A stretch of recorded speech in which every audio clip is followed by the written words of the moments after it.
अस्सलाम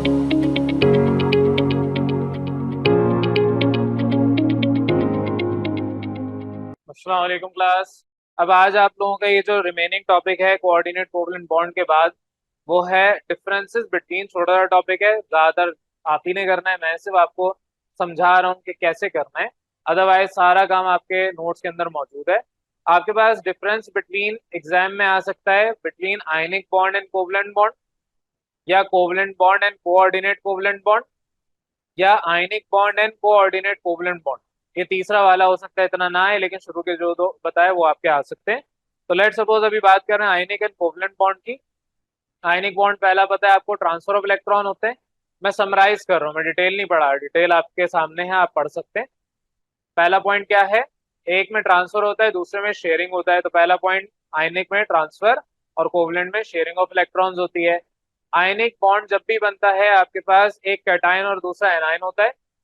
और जो कोवलेंट बॉन्ड है उसके अंदर लाजमी नहीं कैटायन और एनायन हो, आपके पास दोनों कैटायन दोनों एनायन भी हो सकते हैं, क्योंकि यहाँ पर म्यूचुअल शेयरिंग होती है और सिमिलर एटम्स और डिसिमिलर एटम्स के दरमियान भी हो सकते हैं। लेकिन आयनिक बॉन्ड में एक कैटायन और दूसरा एनायन होना चाहिए। तीसरा पॉइंट, आपके पास जो इलेक्ट्रोनेगेटिविटी डिफरेंस है, अगर आयनिक बॉन्ड है तो 1.7 से ज्यादा होगा, कोवलेंट बॉन्ड है तो 1.7 से कम होगा। यह आपको मैंने क्लास जो प्रीवियस थी उनमें पढ़ाया हुआ है। इलेक्ट्रोनेगेटिविटी डिफरेंस अगर 1.7 से ज्यादा है आयनिक बॉन्ड बनाएगा, 1.7 से कम है कोवलेंट बॉन्ड बनाएगा। तीन मैंने बता दिए, दो आपकी जिम्मेदारी है करना है। नोट्स या किताब में तीन ही है, तो आपको मैंने तीन बता दिए, वही तीन बताए जो हैं। बकिया जो टॉपिक पढ़ा उसमें से दो आप निकाल लें। दो कैसे निकाल लें, चौथा भी बताया, तो एग्जांपल्स दे दें। एग्जांपल ऑफ आयनिक कंपाउंड्स और एग्जांपल ऑफ कोवलेंट कंपाउंड्स। वो कंपाउंड्स, वो सब्सटेंसेस जो आयनिक बॉन्ड बना के बनते हैं उन्हें आयनिक कंपाउंड्स कहते हैं।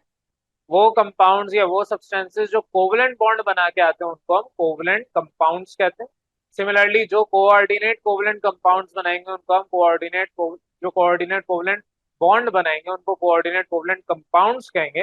लेकिन वो कंपाउंड्स बेसिकली ज्यादातर रेडिकल्स हैं, ये सारे रेडिकल्स हैं। तो कोऑर्डिनेट क्योंकि डोनेशन पे है और दूसरा एक्सेप्ट कर रहा है, तो आपके पास बहरहाल ये आयन बन जाता है, रेडिकल बन जाता है। तो कोवलेंट बॉन्ड और कोऑर्डिनेट कोवलेंट बॉन्ड के दरमियान यहाँ पर डिफरेंसेस मौजूद हैं। पहला आपके पास ये है कि आपके पास शेयरिंग ऑफ इलेक्ट्रॉन है। जो आपका कोवलेंट बॉन्ड है, कोऑर्डिनेट में क्या होता है, लोन पेयर का डोनेशन होता है, donation of lone pair of electron.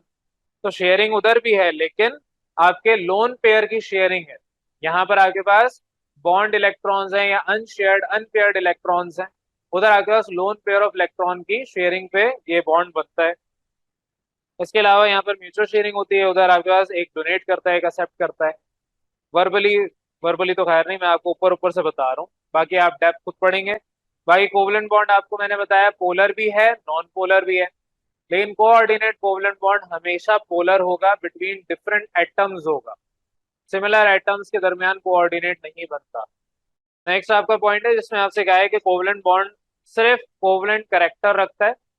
यानी कि कोवलेंट करेक्टर का मतलब ये शेयरिंग ऑफ इलेक्ट्रॉन रखते हैं, इसमें कोई ट्रांसफर नहीं होता। लेकिन कोवलेंट कोऑर्डिनेट कोवलेंट बॉन्ड में ट्रांसफर ऑफ इलेक्ट्रॉन हो रहा है। जाहिर लोन पेयर डोनेट का मतलब क्या है, वक्तन तौर पे ट्रांसफर ही हो रहा है, एज इट इज पकड़ा दिया। तो कुछ हद तक यहाँ पर आपके पास आयनिक करेक्टर डेवलप हो जाता है कोऑर्डिनेट कोवलेंट बॉन्ड के अंदर, कंपाउंड्स के अंदर। तो कोऑर्डिनेट कोवलेंट बॉन्ड जितने भी हैं उनके अंदर आयनिक और कोवलेंट करेक्टर दोनों होता है, क्योंकि यहाँ पर सिर्फ शेयरिंग नहीं हो रही, ट्रांसफर यानी डोनेशन भी हो रहा है। तो ये चार पॉइंट्स मैंने बता दिए, पांचवा खुद पढ़ लें। क्या आपके रिप्रेजेंट करता है कोवलेंट एक डैश से, सिंगल है तो डबल है तो डबल डैश हो जाएंगे, ट्रिपल है तो ट्रिपल डैश हो जाएंगे। और जो आपके पास दूसरा है कोऑर्डिनेट, उसमें एक एरो से रिप्रेजेंट किया जाता है। डिटेल आप खुद पढ़ लेंगे। और जो आपके कोवलेंट कंपाउंड्स हैं, ये अगर समझ आ जाए वेल गुड, वरना ये पॉइंट बेशक ना लिखें। तो आपके पास जो कोवलेंट कंपाउंड्स हैं ये सॉल्युबल इन वाटर नहीं होते, दे आर यूजुअली इनसॉल्युबल। तो इनसॉल्युबल का मतलब सॉल्युबल नहीं है, डिसॉल्व नहीं होते। फॉर एग्जांपल मैं अमोनिया को पानी में डालने की कोशिश करूं, नहीं होगा, इनसॉल्युबल है। वैसे हो भी जाता है कुछ हद तक। लेकिन जो कोऑर्डिनेट कोवलेंट बॉन्ड है ये स्पैरिंगली सॉल्युबल होते हैं। स्पैरिंगली का मतलब कुछ हद तक सॉल्युबल होते हैं। नमक पानी में छिड़क दें, स्प्रिंकल कर रहे हैं, तो उसी तरीके से स्पैरिंगली सॉल्युबल आपके पास ये कंपाउंड्स होते हैं। ये समझ आ जाए वेल गुड, नहीं आता तो आपके पास 5 पॉइंट्स तो वैसे ही हो गए। तो आप इन पांचों को याद करेंगे। एग्जाम में अगर आता है तो आपको चार लिखने होते हैं। तो मैंने आपको आयनिक और कोवलेंट के दरमियान भी 4 बता दी, और इधर आपके जो कोवलेंट और कोऑर्डिनेट है उसके दरमियान तो 5 डिस्कस हो गए। तो बहरहाल यहाँ पर आज का टॉपिक आपको कंप्लीट कर रहा हूँ। जितने भी केमिकल बॉन्ड्स थे वो सारे आपने यहाँ तक पढ़ लिए। क्लियर है यहाँ तक?